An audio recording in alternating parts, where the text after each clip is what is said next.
Yeah, classic. Johnny Blaze, Dagura Mandiji Bakiza Moto. Abracadabra, Intentes, Hit and Gunboat, Assassin Bound, yeah. Are your DJ Chronic?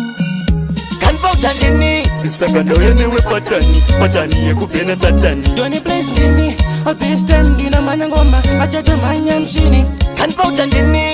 Sakando yene we patani ye kupena satani. Johnny Blaze Dini, or this time Dina Manangoma, Machato Manyam Shini. Nisano kusegerera ujimuga vamwe vacho vanoda kutokutamba kunge snuka pauri papo votidai vadzuruka my big friends mani aya akatoti buda saka mango mandu kakata pananoni babata vesi ndinovakwata mango mandu nopata nyangu zovakaprata ndadukwira makati bombukati mango mandu nopanda kanvauta ndini saka ndoyene we patani ye kupena satani. Johnny Blaze ndini otiste ndino manyangoma machato manyamshini kanvauta ndini saka ndoyene we patani ye kupena satani. Johnny Blaze ndini otiste ndino manyangoma machato manyamshini aneskirire chipinya manje ndovatanya ongo manya ndovagura kunorira masusanskira ihindaspira ihindoswira ndoswaitira ndiona kuti mango mandogona pavada kundirovesa nezvitoma this time ndikurovera kuboma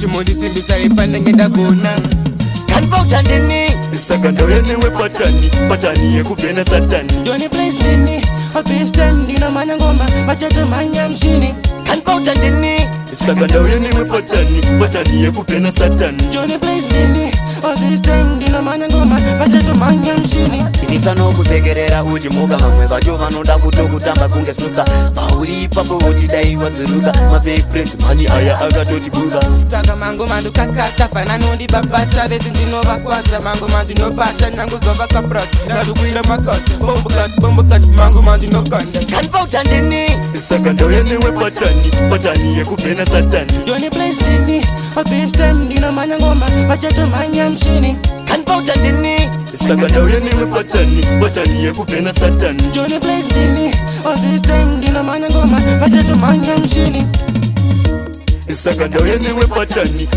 ye kupena satani.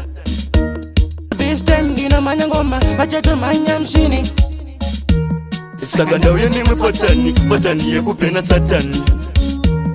this time ndino manyangoma machato manyamshini